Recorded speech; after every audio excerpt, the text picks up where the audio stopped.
everybody, what we need you to do right now is get up out your seats, bring the energy, because it's time to start the Sisaundra Show!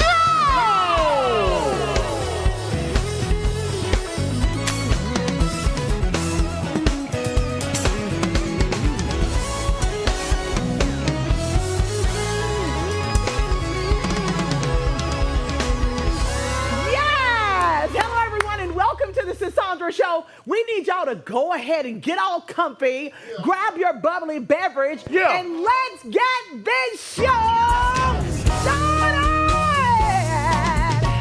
Let's get it started. Woo! Listen, are y'all ready? Yep. I said, are you ready? Oh, yeah. Because the news this week isn't holding back. From courtroom chaos to cultural shocks, the mess is messy and the tea is scalding. So welcome to We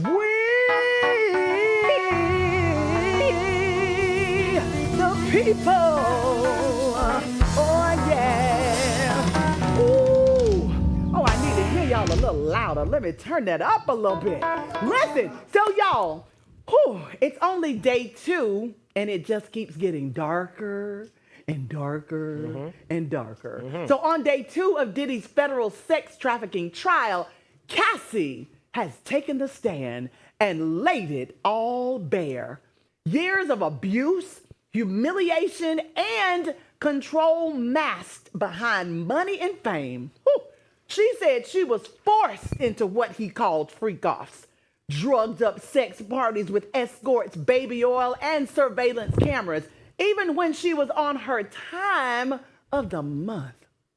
She said that the freak-offs almost felt like a job at one point, and sometimes would last 36 to 48 hours. She stated that the marathon sessions often led her needing time to recover from dehydration, fatigue, and drug use. My goodness.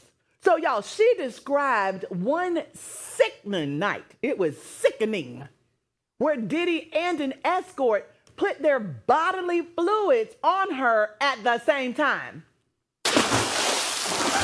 Now, we talked a little bit about this yesterday, y'all, and it was the golden showers.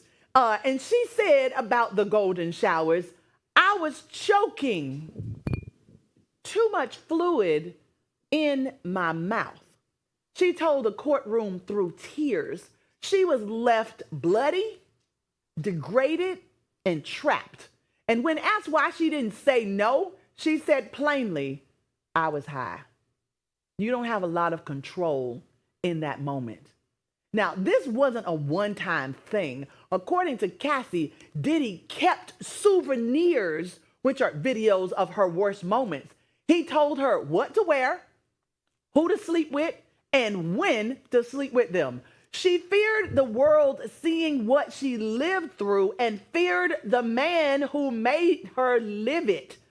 So it was almost like, what choice did she have, is basically what she's saying. Meanwhile, y'all, the defense is trying to poke holes. They questioned a male escort who testified that Diddy beat Cassie and paid him to have intercourse with her in front of him.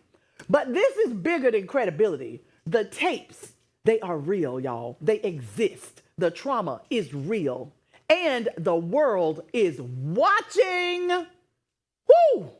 Have we had enough already? Yes. We thought we wanted the trial to start, but I don't think we want this trial to go on. Pack it up. Pack it all up. Pack it up. Yeah. Take it home. Get out of here. Yeah. Who would have thought?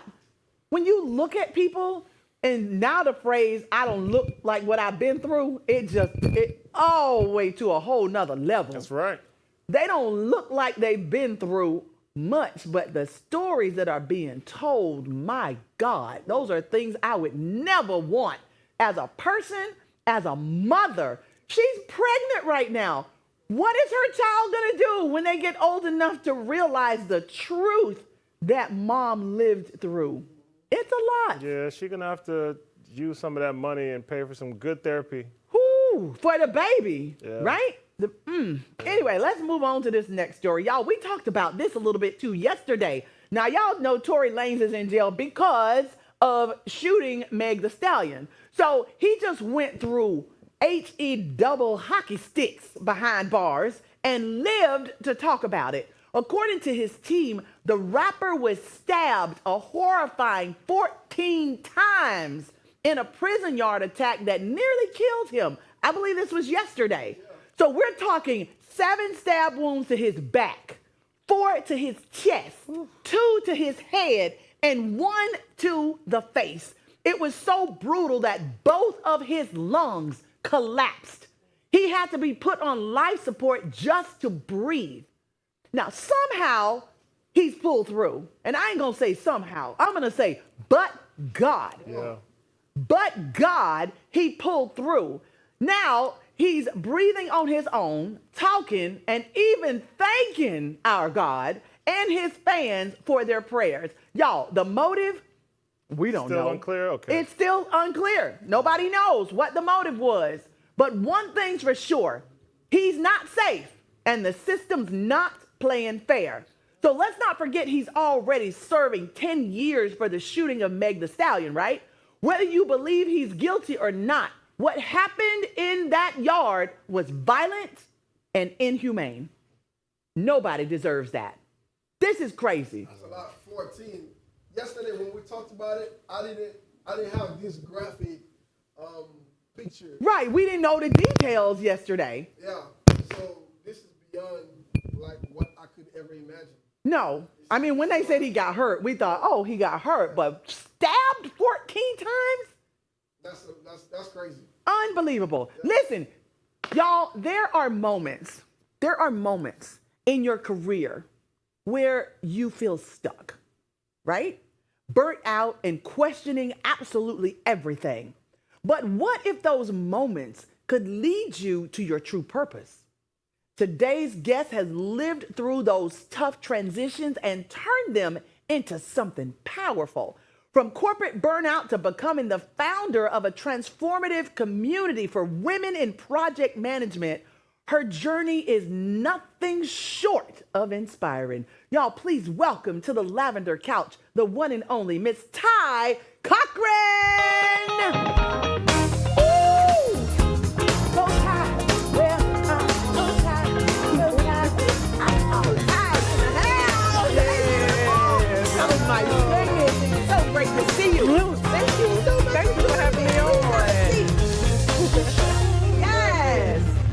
Tell you, thank you so much again for joining us. Thank you. Now, where are you visiting us from? I am from Atlanta. From Hotlanta? Yes. The ATL down. The ATL, shouty. It's great to have you here. Thank you. So what was the defining moment, Tai, for you that made you transition from corporate burnout to finding her PM?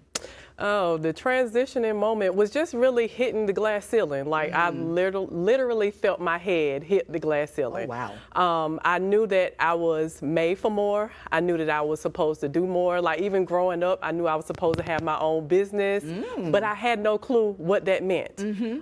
So as I continued along my career journey and I became PMP certified, so I went and sat for that long exam.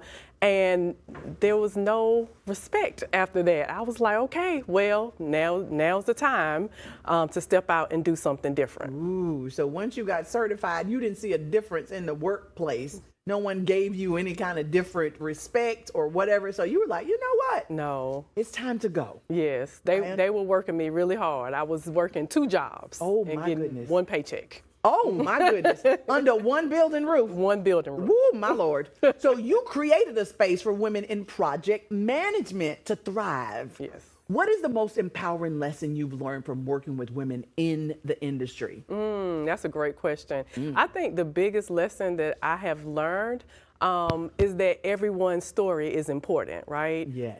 Everything about project management is about your team, and it's not about me, it's not about what I can do, it's about what the team can accomplish together. So that's my biggest lesson. I love it because I love the phrase, there's no I in team. Not at all. It is about the group of people in that circle that make things work. So could you please tell us what is the statement or something you would say to the younger Tai as you were stepping out on faith, doing all of the things that you knew you were destined to do, but it took a push? What would you say to the younger you?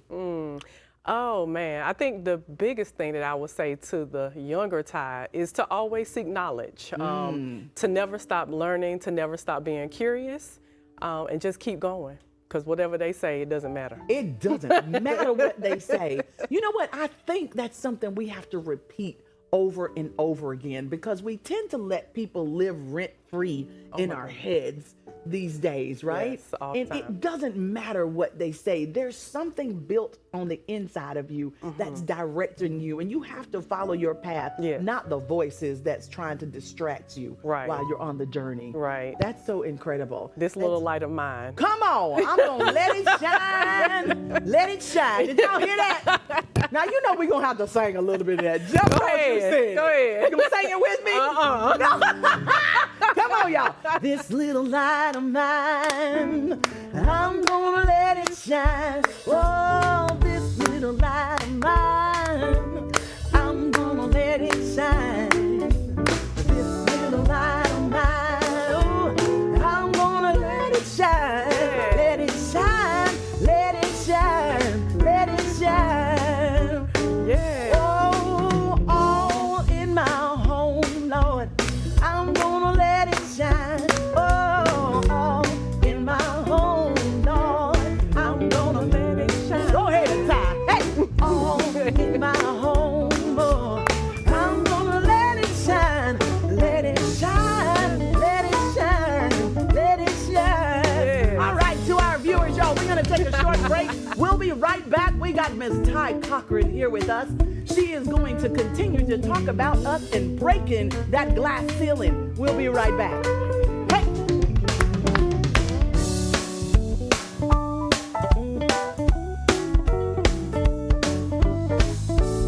Ooh, yes, please, thank you.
Yes, hello and welcome back to the Sisaundra Show. Y'all, I am sitting here with the one and only Tai Cochran. We haven't asked her if she's related to the late Johnny Cochran yet, but we're getting there. But right now, it's time for us to go into our segment called No Filter, the part of the show where we throw away the scripts, strip down the masks, and get into questions that most people are too afraid to ask out loud.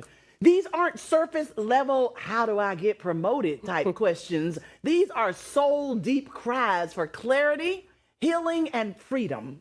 Our viewers sent in the real questions. Burnout that feels like identity loss, dreams that no longer fit, and the pressure of leading when you're barely holding it together. And joining us to unpack all of this is someone who doesn't just talk strategy. Y'all, she's lived the shift. Are you ready to dive in, Miss Yes, Cochran? let's go. And are you related to the late Johnny Cochran? Come I on. wish I could say yes. You may be. I may be. Let's get into these questions. All right, so the first question is from Tanya. Tanya says, I built a career that looks successful on paper, but I feel completely disconnected from it. How do I walk away from the life I spent years building when I no longer recognize the person who built it? Miss Cochran.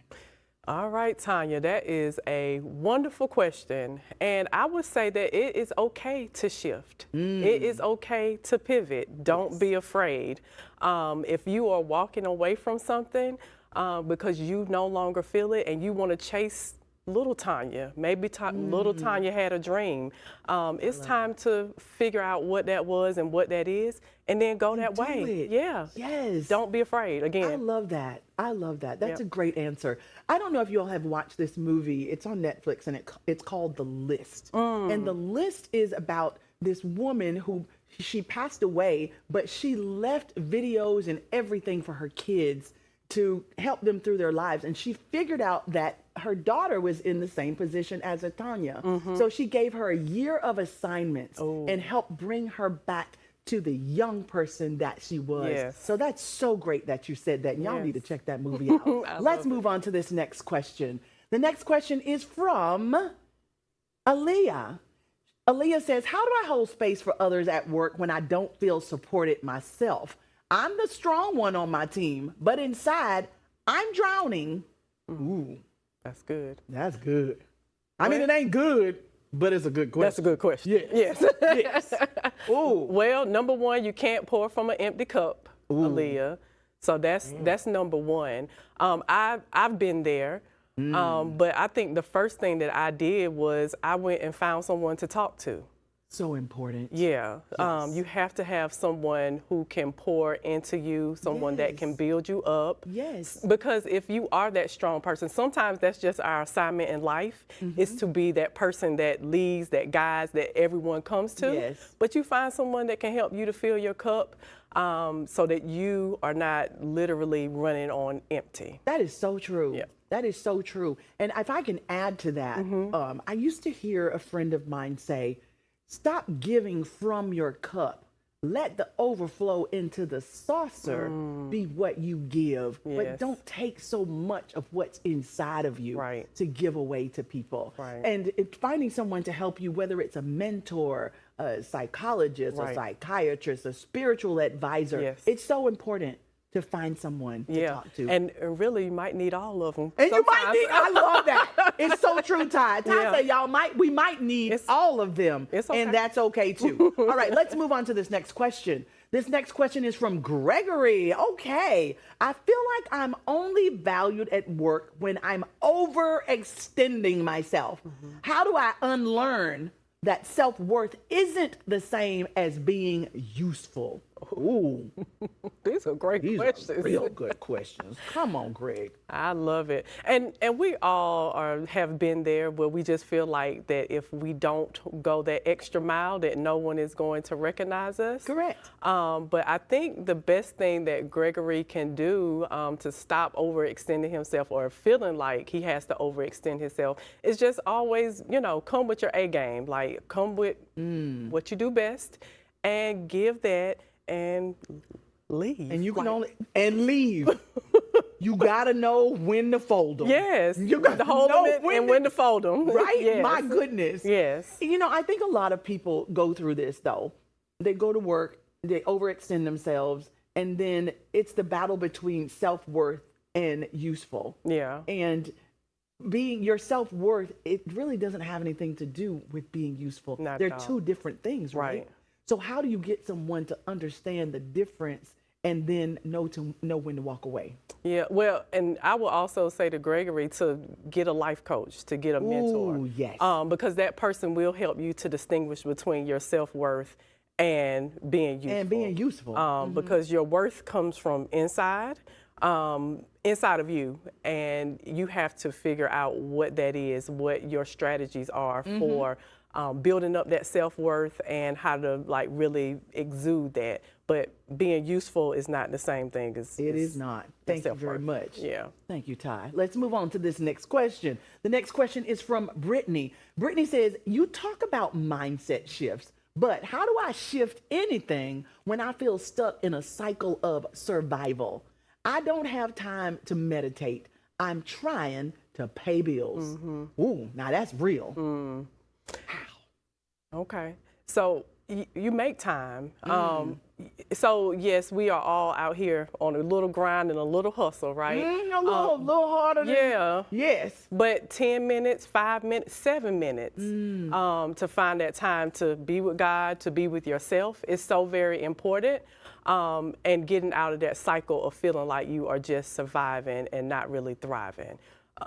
Because again, it's about watering yourself. Yes. Because you can't grow. I mean, I feel like we're all like flowers and plants and things like that. And if you don't give yourself that time and that energy and pour back into yourself, then you will always be stuck in a cycle. It's so true. And I'm also about speaking positivity over your life. Yes. You know what I'm saying? Don't claim the negativity. Say that I have time. Say that I got money to pay my bills. Speak that thing into existence and make it real, opposed to embracing the negativity of what's going on as soon as you wake up. Let's move on to this next question. This next question is from Serena. Serena says, my job looks good on LinkedIn, but it's killing my spirit. How do I know when it's time to walk away, and how do I leave without losing my identity? You'll never lose your identity by walking away from something that's not good for you. Can you say that again? You'll never lose your identity by walking away from something that's You not can good. never lose your identity by walking away from something. I love that. Yeah, not And I at think all. that's enough to be said. You cannot lose your identity. If nothing else, you'll find yourself. You go, ooh, You'll I find like yourself. that answer. I don't need to say nothing else. Let's move on. And this next question is from Veronica. Veronica says, I want to build something like her PM, but how do you lead other women when you're still healing from your own career trauma? Ooh, how do you do that, Ty? That's the best time to do it. Ooh, That's the best time to heal yourself, because again, that's why I built Her PM, and that's when I built Her PM, when I was at my lowest, and I was feeling lost, and I didn't understand what my purpose was in life. Her PM helped me to define that purpose, and it helped me to, I would say God helped me to make those crooked paths straight. yes. But again, it was all about embracing everything that I've gone through and putting it into the company. Oh, I love that. Yeah. And stepping out on faith ain't never easy, and entrepreneurship is scary, but you gotta do it scared. Do Yes. it anyhow. Do it And it's anyway. rewarding. It is. Because it gives you something to work on while you're feeling down. It gives you something to show yourself, oh my God, Yes. I'm pulling myself up. Yes. Look what I'm building. Right. And then one day you wake up and it's like, oh my God, Yep. we did it by Yep. the grace of God. We made it. Exactly. And Her PM is all over Forbes magazine. Come on now. Yes, we're claiming that. In the name of Jesus. All right, let's move on to this next question. This next question is from Kyra. Kyra says, I was raised to believe that rest is laziness and productivity is worth. How do I undo that conditioning while still being ambitious? It sounds like Kyra and I was born in the same house. Can you please help us with this question, Ty? Kyra, self-care is not selfish at all. So being, taking a rest sometimes you have to. So again, it goes back to everything that we've just talked about before, watering yourself, taking care of yourself, pouring into yourself. It is not being lazy. And it does not mean that you are not ambitious, and it does not mean that you cannot continue to grow. You have to take some time off and let your mind rest. What's the song? Relax your mind, let your conscience be free. Yeah, I think it's Jay-Z. Free your mind. Yes. And your what? Rest will follow. Hey, I love that. Indeed, indeed. So it is not lazy. I had a father who when he walked in the room, if he's been out working all day and he walk in the room and see you sitting down, oh no. It was just, we had to always be doing something. So we would always find busy work to do because we'd hear his truck pull up. Yeah. It's like, Dad is home. Y'all better get up. And everybody's running and moving. And my brother called me a few years ago and he said, sis, we've been working our whole lives. You need to take a break. Yes. You need to appreciate what a break feels like. That's right. And it helped change my life. It's like I needed permission from somebody in my family to not be looking at me like I'm lazy because we work all the time. Work all the time. But there is rest needed to be able to continue That's the right. work that God has given Be us. your best self. Yes, Yep. Tai, thank you so much. It has been Thank you. amazing sitting here chatting with you. To our viewers, God bless you. Thank y'all so much for joining us. We're going to be right back here tomorrow at 7. Don't miss it. For the culture. Yes, ma'am. Hey. Come on, come on, come on. Now everybody just scan that QR code at the bottom of your screen. Because we out of here for the Sisaundra